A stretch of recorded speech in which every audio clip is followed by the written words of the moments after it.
नमस्कार। जय सनातन धर्म की। क्या दुनिया की चुनी हुई सरकारों को ताश के पत्तों की तरह ढा देने वाला डीप स्टेट भारत और नरेंद्र मोदी के सामने घुटने टेक चुका है? क्या अरबों डॉलर खर्च करके नैरेटिव गढ़ने वाले जॉर्ज सोरोस की राक्षसी शक्ति पर मोदी की दैवीय और पराक्रमी कुंडली भारी पड़ चुकी है?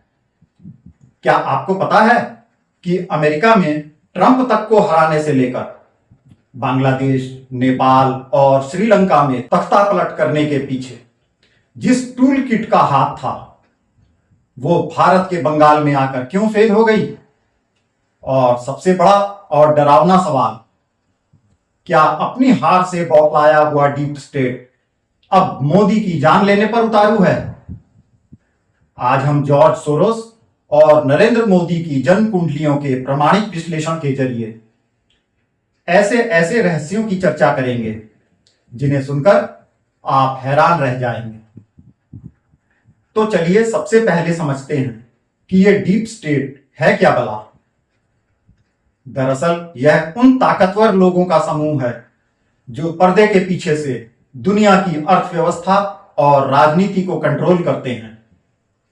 और इस खेल का सबसे बड़ा खिलाड़ी है जॉर्ज सोरोस। सोरोस उस विचारधारा का नाम है जो ओपन सोसाइटी के नाम पर देशों की संप्रभुता को नष्ट करती है।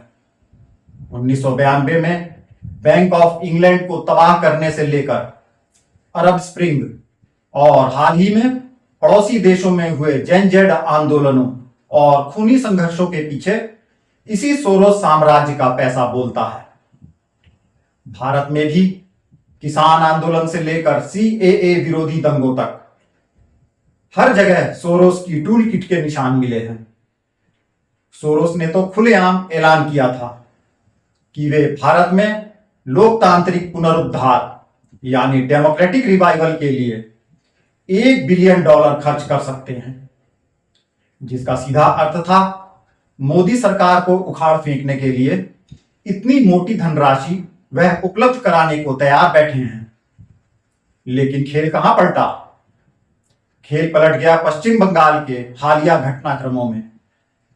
माना जा रहा था कि बंगाल भारत विरोधी शक्तियों का अंतिम किला साबित होगा, जहां से डीप स्टेट दिल्ली का रास्ता साफ करेगा। लेकिन मोदी के नेतृत्व में जो प्रचंड जन समर्थन उभरा, उसने सोरोस के अरबों डॉलर के बजट को मिट्टी में मिला दिया। आज दुनिया भर के रणनीतिकार कह रहे हैं कि सोरोस भारत के सामने अपनी जिंदगी की सबसे बड़ी हार मान चुके हैं। यह भारत की भावी राजनीति और वैचारिक भविष्य का वो फाइनल निर्णय है जिसने सनातन विरोधी ताकतों की कमर तोड़ दी है। तो यह तो है आज की जियोपॉलिटिक्स का एक कड़वा सच। चलिए अब इस पूरे गोरख धंधे को देखते हैं ज्योतिष के चश्मे से। जॉर्ज सोरोस की जन्म कुंडली, जन्म तिथि 12 अगस्त 1930, जन्म स्थान बुडापेस्ट, हंगरी पर आधारित है। दुनिया के जाने माने ज्योतिषीय विश्लेषक इसे सुबह के समय या विशिष्ट कुंभ एवं सिंह लग्न के आसपास की कुंडली मानते हैं। ज्योतिषी उनके चार्ट का विश्लेषण करते समय शनि, राहु और केतु की स्थितियों पर खास ध्यान केंद्रित करते हैं। विश्लेषणों में अक्सर गुप्त धन, हिडन वेल्थ, सरकारी स्रोतों से लाभ और सरकारों को अस्थिर करने के लिए धन के उपयोग का दावा किया जाता है। उनके बर्थ चार्ट को अक्सर एक बहुत ही शक्तिशाली और भाग्यशाली जन्म के रूप में वर्णित किया जाता है, जो जीवन भर के लिए वित्तीय लाभ और लंबी उम्र का संकेत देता है। सोरोस की कुंभ लग्न की कुंडली में राहु और शनि की विशेष स्थिति उन्हें गुप्त धन, हिडन वेल्थ और गहरे एवं गुप्त षड्यंत्रों के जरिए लाभ दिलाती है। उनकी कुंडली में राहु पंचम भाव में बैठकर बुद्धि को भ्रमित करने और व्यवस्थाओं को छिन्न भिन्न करने की असीम शक्ति भी देता है। लेकिन गौर कीजिए, वर्तमान में सोरोस शनि की साढ़े साती और राहु के प्रतिकूल गोचर से गुजर रहे हैं। उनकी वो भाग्यशाली रेखाएं अब धुंधली पड़ रही हैं, क्योंकि वे एक ऐसी शक्ति से टकरा गए जिसका आधार सनातन धर्म है। दूसरी तरफ प्रधानमंत्री नरेंद्र मोदी की कुंडली में वृश्चिक का मंगल और चंद्र मंगल योग उन्हें एक अपराजेय योद्धा बनाता है। मोदी की कुंडली में मंगल की महादशा में केतु की अंतर्दशा चल रही है। केतु ध्वज का प्रतीक है और यह शत्रुओं के गुप्त विनाश का कारक है। सोरोस की राहु प्रधान चालें मोदी के केतु प्रधान आध्यात्मिक कवच को भेदने में पूरी तरह असफल रही हैं। वर्तमान गोचर में गुरु यानी बृहस्पति का भारत के पक्ष में होना यह भी दर्शाता है कि डीप स्टेट अब कितना भी जोर लगा ले, वह मोदी के पराक्रम को नहीं डिगा पाएगा। इन दिनों सोशल मीडिया और खुफिया गलियारों में एक बड़ी चर्चा है, क्या सोरोस अब अपने अंतिम और सबसे घातक हथियार का इस्तेमाल करेगा?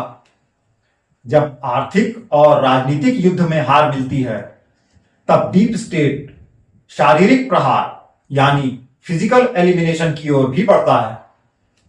ज्योतिषीय गणना के अनुसार अक्टूबर 2026 तक प्रधानमंत्री नरेंद्र मोदी को अपने स्वास्थ्य और सुरक्षा के प्रति अत्यधिक सावधान रहना होगा, क्योंकि केतु की अंतर्दशा में गुप्त वार की संभावना काफी बढ़ जाती है। लेकिन सनातन धर्म का रक्षा कवच उनके साथ है।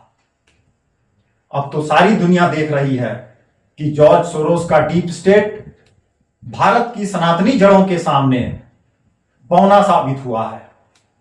यह स्थिति केवल एक राजनीतिक जीत नहीं है, यह सत्य की असत्य पर विजय है। सोरोस अब निर्णायक आक्रमण की तैयारी में है, लेकिन वह अभी तक यह नहीं समझ पाए हैं कि भारत अब वो पुराना भारत नहीं रहा जिसे टूल किट से हिलाया जा सके। वैसे डीप स्टेट बनाम मोदी युद्ध के बारे में आपकी अपनी खुद की क्या एनालिसिस और भविष्यवाणी है? क्या आपको लगता है कि भारत के आंतरिक मुद्दों और आंदोलनों के पीछे जॉर्ज सोरोस का ही पैसा बहाया जा रहा है? क्या मोदी की सनातनी राजनीति ने वाकई डीप स्टेट को ग्लोबल लेवल पर एक्सपोज कर दिया है? क्या आप मानते हैं कि सन 2027 तक भारत दुनिया को सोरोस जैसे आर्थिक आतंकवादियों से मुक्त कराने में सफल होगा? जरूर बताइएगा। नमस्कार। जय सनातन धर्म की।